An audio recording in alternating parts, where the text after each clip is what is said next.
What's up, music fans on the internet? I'm Derek. And I am Kevin. And together we're last week's album where we're usually bringing you the only reviews with two different views. But this week we're counting down the top 10 bands to see at Maverick Music Festival. Cheers, Kevin, everyone at home. Cheers, Derek, and everyone at home.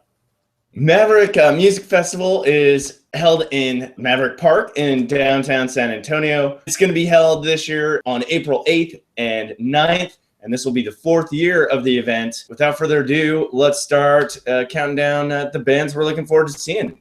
Kevin, you want to start us off? First up on my list is Jonny Gray. He sings sort of soulful folk music. You might recognize him because he was a finalist on The Voice, and rightly so. He has this great sort of raspy, Dylan-esque voice. He also won Folk Band of the Year, Song of the Year, and Male Vocalist of the Year at 2014 Austin Music Awards. So he writes really great acoustic tunes, but he can also turn it up and rock.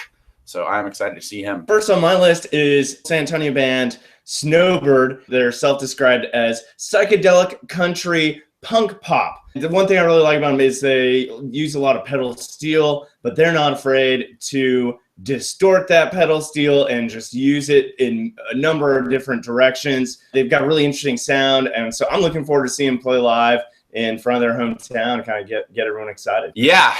Speaking of which, next up on my list is Alyson Alonzo, who is also a San Antonio native. She has an amazing voice. It sounds like Adele meets Amy Winehouse, and she can sing and she can do it live. She doesn't have to hide behind a produced record. She can bring it live. And because she is a San Antonio native, I'm excited to see her on her home turf. I'm sure the city will come out to support her, which always makes for a great show. Next on my list, we're going to move away from San Antonio briefly. I'm looking forward to seeing the drums. This is a duo comprised of Johnny Pierce and Jacob Graham. They were childhood friends, and they've kind of been recording since 2010. They put out their third album, Encyclopedia, in 2014.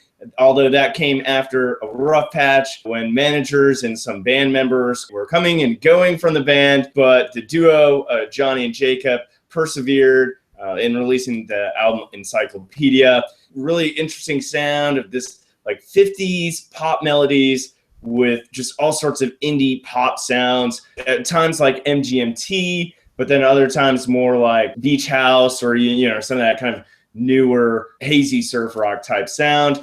And just kind of listening to some of their tracks, I'm imagining it's going to translate well into a live performance festival type environment.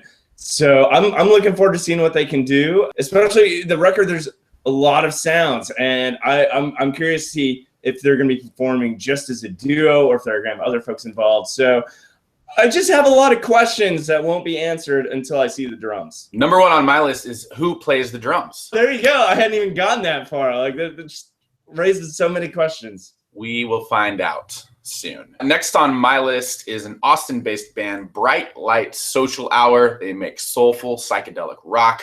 They released their debut album in 2010 and a few more since then. And I've heard really great things about their energetic live shows. I haven't seen them yet, so I'm excited to see it for myself. And I definitely think it'll translate well into a festival setting.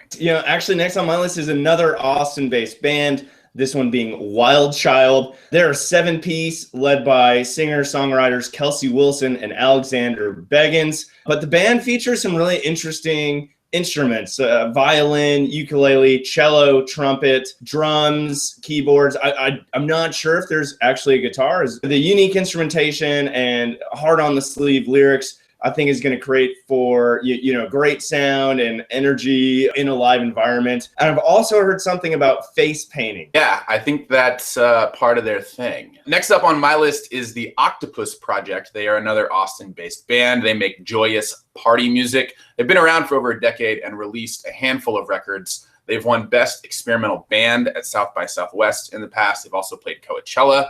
And they're very artsy. They're well known for these sort of multimedia experience. They might have projections going or interesting costumes, maybe some face painting. So I think all that will make for a really, really interesting live show. I'm excited to see if they bring in some multimedia elements for sure. I like that you left off there because next on my list is another artsy, multimedia, interactive type band. This one being from San Antonio, though. They're called Buttercup. They are psych rock outfit. Their songs are just incredibly catchy, melodic, rock and roll tunes with uplifting, optimistic messages in their lyrics. I'm really excited to see these guys. They've done us huge solids in the past by playing in Kevin's backyard at our South by Spoiler events. They are just always a crowd favorite, and I'm looking forward to seeing them play at this festival again in their hometown. And also what other, interesting performance art stuff might also be involved here as well. I've only seen them play in my backyard, so I'm really excited to see them on a bigger stage, which I think will be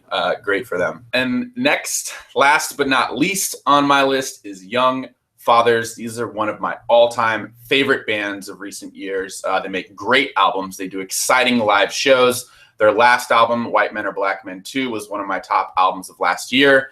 And they're smart and they're visceral, which don't normally go together, but they do for these guys, and they have a very unique sound. I've seen them play a few times. We've seen them at South by Southwest in years past, and I've seen them here in Austin, but I'm excited to see them on a festival stage, which they absolutely deserve. And I'm just really, really excited to be there for that. Last on my list is the Saturday headliner, the Flaming Lips, a psychedelic rock band hailing from Oklahoma. You never know what to expect from frontman Wayne Coyne. He does a lot of performance art stuff and brings it into Flaming Lips shows. The last time I saw them was at an ACL show years ago. At that time, he had backup vocalist dressed as Santa Claus and ultimately climbed into a large inflatable ball and then walked above the crowd in it. It was just really cool to experience. I fully imagine, they're going to do something as interesting or intriguing. Again, can't even imagine what that will look like, but I'm looking forward to it nonetheless. They are an amazing band live. Seeing their show is like going to a carnival. There's costumes and lights and